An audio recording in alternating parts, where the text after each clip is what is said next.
At exactly 3:30 in the morning, the sky over Tehran tore open. Before the sirens could even wail, the horizon was swallowed by a blinding, unnatural light.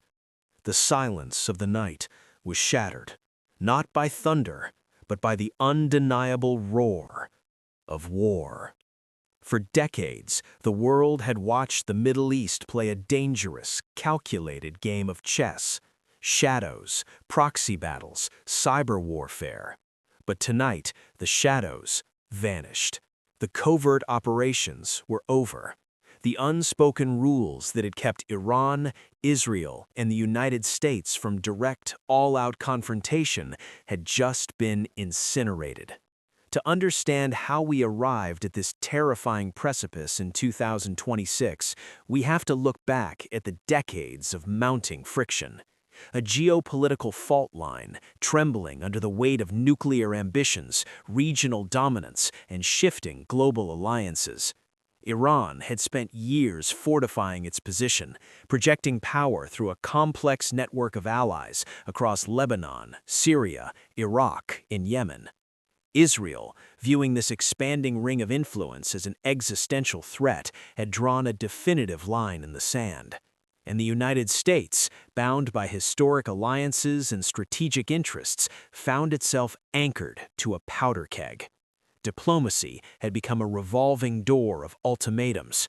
Red lines were drawn, crossed, and drawn again. The rhetoric had reached a fever pitch. Intelligence communities across the globe had warned that a miscalculation was inevitable. They warned that a single spark would ignite the entire region. And on this night, that spark was finally struck.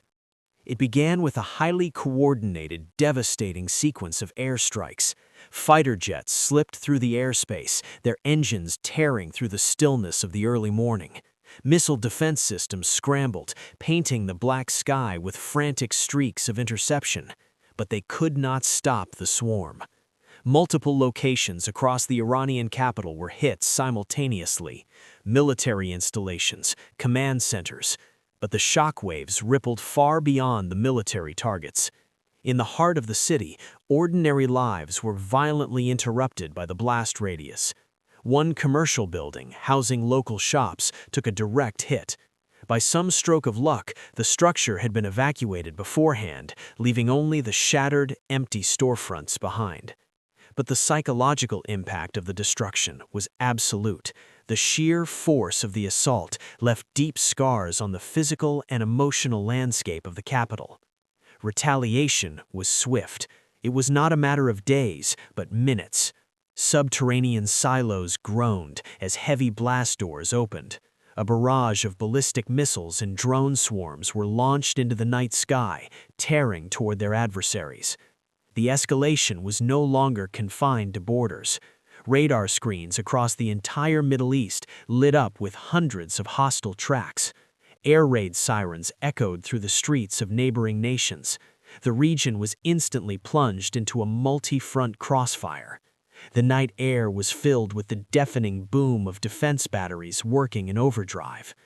But beneath the geopolitical grandstanding, beneath the strategic calculations of generals and politicians, lies the true cost of the escalation: the human impact.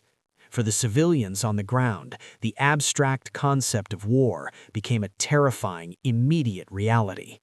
Yet amidst the fear, a hardened, unyielding defiance emerged from the rubble.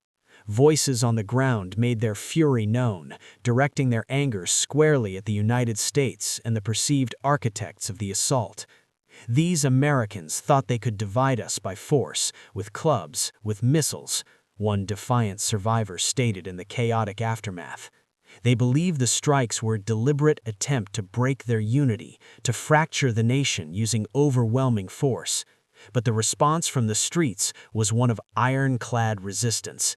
"They cannot do this," the voices echoed, refusing to bow to the devastation. There was a widespread declaration that they would stand firm against the attackers, repeating a chilling mantra: "We are not afraid of getting killed." This wasn't just political rhetoric, it was a visceral, emotional reaction to survival. Curses were hurled at the ancestors of those who launched the strikes, a deep-seated cultural expression of profound anger and betrayal. But there was also a deeply unsettling narrative taking root among the smoke and debris, a belief that the violence was not indiscriminate but highly targeted. In the shattered neighborhoods, whispers turned into shouts. Residents pointed to the destruction and voiced a terrifying conclusion. They claimed that while Muslims were being targeted across the board, there was a specific, deliberate focus on the Shiite community. Whether true or a product of the chaos, this perception alone was enough to pour gasoline on long-standing sectarian tensions. The psychological warfare was proving to be just as devastating as the kinetic strikes. Fear and defiance were locked in a desperate, deadly dance. As the sun rose over a fundamentally changed Middle East, the shockwaves traveled far beyond the borders of the conflict zone. The global consequences were instantaneous. The world operates on a fragile nervous system of trade, energy, and commerce, and that system had just suffered a massive, unprecedented trauma. Within hours, global oil markets descended into total chaos. The Strait of Hormuz, the narrow maritime choke point through which a massive portion of the world's oil flows, became a high-risk combat zone. Insurance premiums for commercial shipping skyrocketed to impossible heights. Tankers were ordered to halt, dropping anchor in safe waters, refusing to run the gauntlet of drones and naval mines. Stock markets from Tokyo to London to New York reacted with violent volatility. Investors panicked as the specter of a prolonged energy crisis loomed over economies still recovering from the previous decade's financial shocks. The price of crude oil spiked, threatening to trigger a devastating domino effect of inflation across the globe. Political leaders scrambled to respond. Emergency sessions were hastily convened at the United Nations in New York. Statements of condemnation, calls for restraint, and pledges of unwavering support flooded international airwaves. But the diplomatic language felt hollow against the backdrop of burning infrastructure. The geopolitical chessboard had been violently knocked over. Alliances were being tested in real time. Nations that had previously remained neutral found themselves forced to choose sides or face the severe economic fallout alone. And this brings us to the most terrifying question of all. What happens next? The future risks of this 2026 conflict are not just localized, they are global. We are standing on the edge of a precipice, staring into the abyss of a wider, uncontrollable war. If the escalation continues, if the cycle of retaliation is not broken, the consequences are unimaginable. There is the immediate risk of a broader regional conflict pulling in neighboring states, the activation of sleeper cells and proxy militias across the globe, launching asymmetrical attacks on Western and allied interests, the potential closure of vital waterways, completely crippling international supply chains, and looming over it all, the dark, terrifying shadow of the nuclear threshold. As desperation sets in, the standard rules of engagement dissolve. The events of that night in Tehran were not an end, they were a beginning, a terrifying opening chapter to a conflict that the world may not be able to contain. The sky lit up at 3:30 in the morning, but the darkness that followed may last for a very long time. Every conflict in human history leaves behind a legacy, a footprint of trauma that echoes through generations.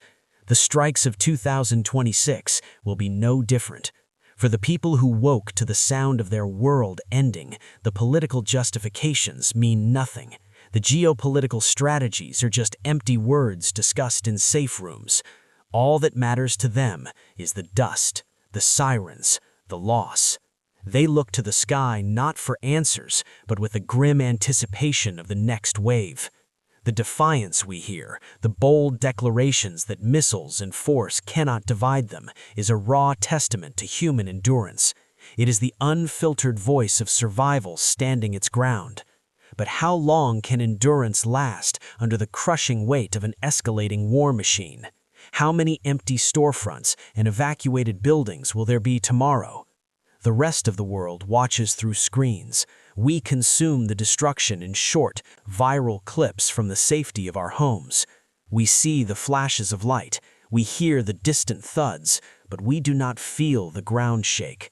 We do not smell the burning concrete. We do not sit in the dark, waiting for a dawn that might only bring more devastation. The cycle of violence is a vortex. It pulls in everything around it. Reason, diplomacy, humanity, all stripped away by the raw, unforgiving mathematics of retaliation. Strike, counterstrike, until there is nothing left to hit, or no one left to order the launch. This is the reality of 2026, a reality forged in the fires of unresolved histories and unchecked ambitions. The question is no longer how this conflict started.